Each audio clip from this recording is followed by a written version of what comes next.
OF, Ley Orgánica de Funciones. La Ley Orgánica de Funciones se aprobó ya sea por ley expresa, ley orgánica por ley que ha creado el Ministerio del Ambiente, el Ministerio de Energía y Minas, etc., o por decreto legislativo. Quiere decir, otorgaron competencias, o sea, facultades al Poder Ejecutivo para poder legislar en determinadas materias. Y vía decreto legislativo crearon la Ley Orgánica de Funciones de varios de los ministerios que existen en el gobierno central. ¿De acuerdo? Como ahorita están pidiendo la delegación de facultades para legislar, ¿no? El tema de seguridad, etc. ¿Estamos claros? Ya, ahora bien, ROF, Reglamento de Relaciones y Funciones. Y hay un anexo del ROF, no voy a explicar el ROF, que es un rollazo enorme, con gráficos y todo, ¿ya? ¿Cuál es la norma del ROF? Nada más, a ver. Decreto Supremo 043, ¿de qué año? Del año 2006. Decreto Supremo 043 PCM, del año 2006. Eso está vigente, ¿no? Quienes quieren ver ROF, los invito a que entren a la página de la Presidencia del Consejo de Ministros, Secretaría de Gestión Pública, hay un manual para formular los reglamentos de relación y funciones. Y dentro de ellos hay un anexo que se llama estructura orgánica, ¿ya? La estructura orgánica, ¿ok?, es parte de la organización, ¿no? Quiere decir que yo no puedo hacer ROF si previamente no he visto instrumentos de planificación. ¿Cuál es el instrumento de planificación hoy, no es cierto? ¿Ya? Ok, eso es instrumento de planificación. Primero formulo instrumento de planificación, cada uno de ellos tiene una teoría extraordinaria, y luego voy a ir a hacer la parte organizacional, que es el ROF. Y dentro del ROF voy a ver lo que es el concepto estructural, estructura orgánica, ¿ya? Ahora, en la estructura orgánica hay órganos, y hay un órgano de control, para hablar del tema de la corrupción, estoy hablando del tema de la corrupción, el órgano de control. Ese órgano de control en las estructuras orgánicas de ROF básicamente tiene un nombre. ¿Cómo se llama?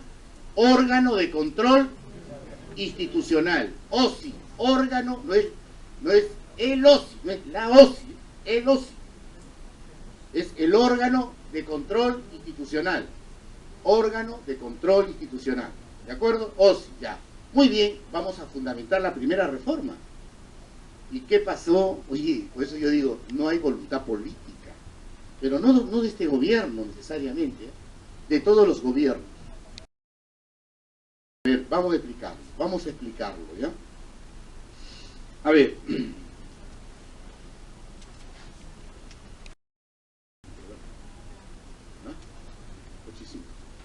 Muy bien.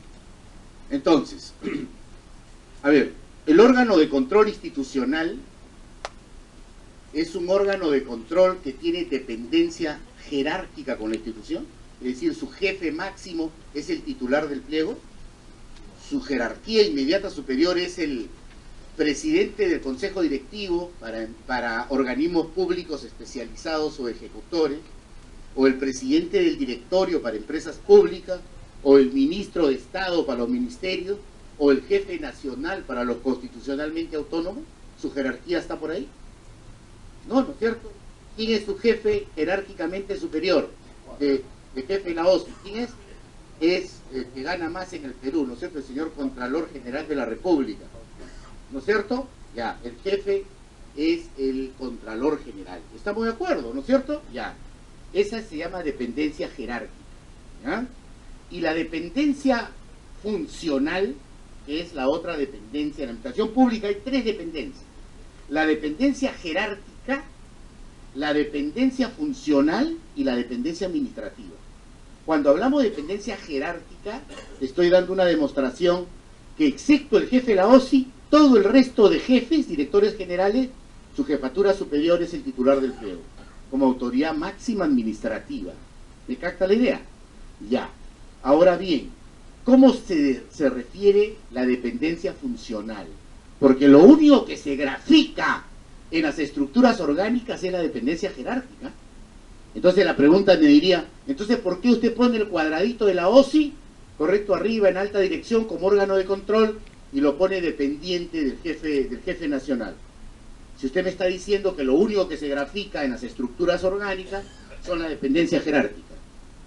Pero ¿cómo lo pones? ¿Con punto suspensivo o lo pones con línea directa? ¿Cómo lo pones? Con punto suspensivo. Cuando usted grafica un rectángulo, un cuadradito, ¿de acuerdo? Cuando usted lo grafica y lo jala dependiendo de la titularidad del pliego, quiere decir que hay un nivel no de jerarquía, sino estrictamente de coordinación. ¿De acuerdo? Ya. ¿Qué cosa se entiende por la dependencia funcional? ¿Ya? ¿De quién depende funcionalmente? ¿De quién depende funcionalmente el órgano de control institucional, el OSI? ¿De quién depende? ¿De quién depende? De la Contraloría. ¿Ya? ¿Qué cosa hay en el ROF? Hay las funciones generales de la entidad y hay las funciones específicas de los órganos y unidades orgánicas. Y en el ROF de la OSI, para el tema del OSI, aparecen las funciones específicas, pero esas funciones específicas ya están establecidas por la Contraloría General de la República, de tal manera que la dependencia funcional no es con la entidad, sino con quién es, con la Contraloría, quien ha fijado ya las funciones específicas del órgano de control institucional. Funciones que tienen que ver con investigaciones especiales, con acciones de control, con veedurías en general, con actividades que a lo largo del ejercicio fiscal tiene que desarrollar el órgano de control institucional. ¿Estamos de acuerdo? Muy bien, ya. Esa es la dependencia funcional. Por lo tanto, el órgano de control no tiene ni dependencia jerárquica ni dependencia funcional con el ministerio o con la municipalidad provincial o distrital o la región. ¿Está claro? Ya. ¿Qué pasa con la dependencia administrativa? ¿Qué cosa es la dependencia administrativa? Es lo que se llama otorgamiento de recursos. Por ejemplo, el primero, el sueldo, ¿no? La remuneración, el cash money, lo que nos pagan, por la contraprestación. ¿Qué cosa damos? Nuestro tiempo, nuestras capacidades, nuestras competencias, y en función de eso nos pagan una remuneración, ¿no es cierto? Ya. Pero eso es un componente de la dependencia administrativa, uno solo. Porque hay otros que tienen que ver con qué. Oye, si yo utilizo una computadora, un lacto de la institución, esa es una dependencia administrativa tecnológica. Si yo utilizo el internet, ¿no es cierto? En general el smartphone, utilizo el escritorio, la infraestructura, etcétera, todo eso es dependencia administrativa, pero la principal es la remuneración. A ver, el jefe de la OSI, correcto, el jefe del órgano de control institucional del OSI, el jefe, ¿quién le paga la remuneración? ¿Quién le paga la remuneración? La Contraloría General de la República. A casi 90% de los jefes de los órganos de control institucional, casi el 90% les paga la Contraloría. ¿De acuerdo? ¿Quién lo designa? La Contraloría General. ¿Correcto? ¿Quién les paga la remuneración? La Contraloría General. Oye, eso está muy bien. Esa es una reforma que obviamente se ha hecho en este gobierno del presidente Humala, y eso me parece positivo y está muy bien. Las cosas buenas hay que destacarlas, ¿no? De eso vamos a hablar siempre. Y donde tenemos que ser críticos, vamos a tener que ser críticos. Pero fíjate, ¿quiénes conforman el cuerpo del órgano de control institucional? ¿Acaso solo el jefe o el conjunto de los auditores? Ya. Hay auditores, correcto, que hacen las investigaciones, el control previo, concurrente y posterior, los planes de control, las actividades de control. Auditores que están en el cuadro para asignación de personal, o sea, están en el CAP. Dicho de otra manera, si están en el CAP y ese cargo o puesto de trabajo tiene cobertura presupuestal, se convierte en plaza, y esa plaza está en el presupuesto analítico de personal, en el PAP. ¿No es cierto? ¿Me entiende ahora? En el CAP y en el PAP.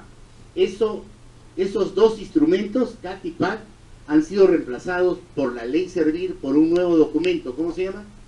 Cuadro de puestos de la entidad, cuya obligatoriedad es a partir del 2015. Pero eso tiene toda una explicación, ¿no? A partir del proceso de consolidación de tránsito hacia la ley de servicio civil. Eso se lo voy a explicar con mayores detalles. ¿Ya? Pero ¿quién aprueba el CAP y el PAC? ¿Quién lo aprueba? El titular del pliego. Pero ¿quién va a aprobar el cuadro de puesto de la entidad? Ya no el titular del pliego. ¿Quién? Servir con visto bueno del MEF. Eso es algo positivo de este gobierno. Es algo bueno y positivo, pero vamos a explicar dónde está el truquito, ¿no? ¿Dónde está el truquito? Que ahí vamos a poner las cosas claras, se lo vamos a explicar gráficamente, ¿ya? Ahora bien, ¿Quiénes conforman? Los auditores, y hay 4 auditores promedio que están en el CAP. Hay más o menos 20 en promedio que son contrato administrativo de servicio. ¿Cómo se llama eso? CAS. Decreto legislativo, ¿cuánto? 1057, ¿no es cierto? No, 3057, a ver, se me fue, 1057. Decreto legislativo 1057. Contrato administrativo de servicio. ¿Cuál es su temporalidad promedio? Cada 6 meses. Antes era cada 3, ahora es cada 6 meses. En algunas instituciones sigue siendo cada 3. Es como si tuvieras una espada en tu cuello y dice, oye viejito, pórtate bien porque si no te la voy a terminar clavando, ¿no? ¿No es cierto? Pórtate bonito. Mira, los lineamientos de política son estos, A, B, C, D. Y los resultados son estos, C, D y E. ¿No es cierto? Y si tú haces un viraje o sesgas el lineamiento preestablecido, ya sabes lo que va a pasar contigo, ¿no? Ya. Ok, ahora bien, y la otra gran parte de los auditores no son ni CAP ni CAS. ¿Qué cosas son? ¿Cómo se llama? Honorarios profesionales. ¿No es cierto? Son terceros. Muy bien. Ya. ¿Qué pasa con los CAS y qué pasa con los honorarios profesionales?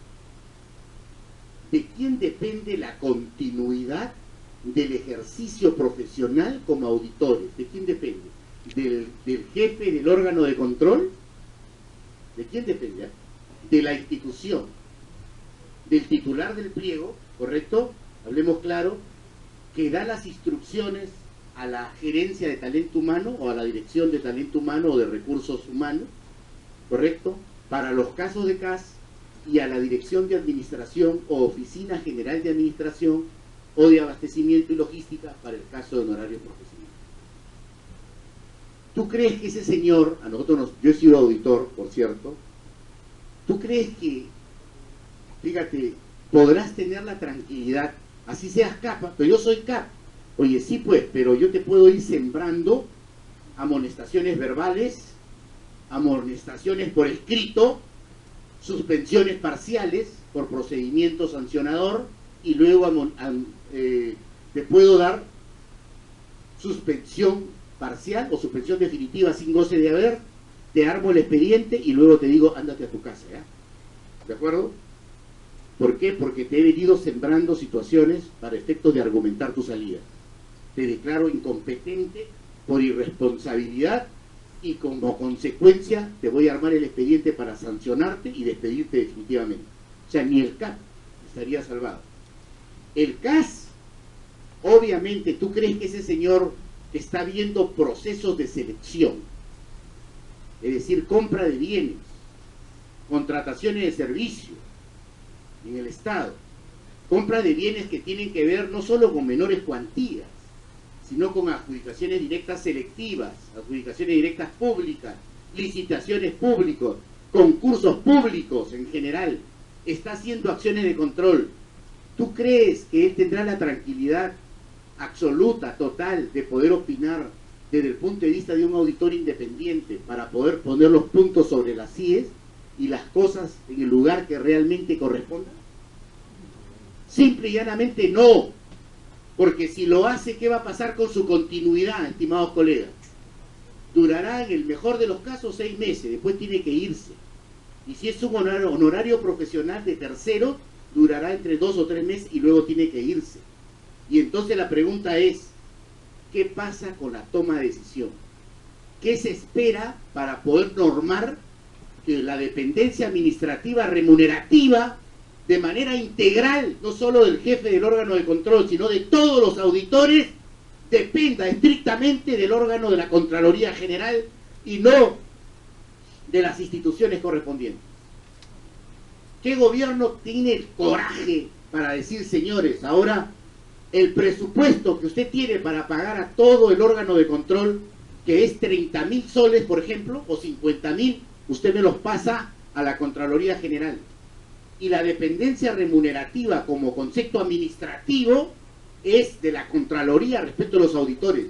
¿Tú crees que si se tomara esa decisión, podríamos o no bajar significativamente los indicadores de corrupción en el país?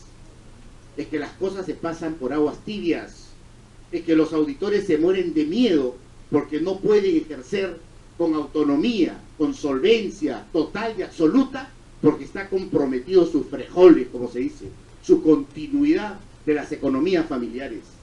Y entonces la pregunta es, ¿y cuándo hacemos la primera reforma de que no solo el jefe del órgano de control, sino la integridad de los auditores dependan administrativa y remunerativamente de la Contraloría General? Esa es una necesidad histórica del país. Pero aquello que lo anunciamos, ningún gobierno ha sido capaz de hacerlo. No podemos tener ahí indecisiones, tenemos que encarar el problema. Y una de las propuestas tiene que ver con el tema de control. Muy bien, amigo. Vamos a tener un respiro, me dicen ahí los organizadores, si no ya no me invitan a la siguiente conferencia. ¿Ya? Dice que un ratito, 5 minutos, y volvemos nuevamente a hablar de la segunda reforma. Y comenzamos la exposición ya gráfica. ¿De acuerdo? Muy bien, un placer entonces, ¿ya?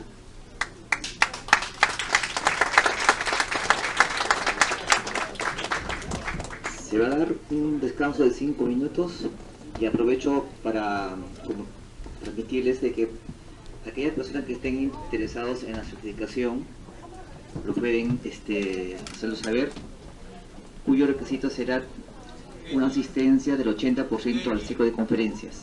Mayor información en la mesa de atención en la puerta de entrada. Muchas gracias.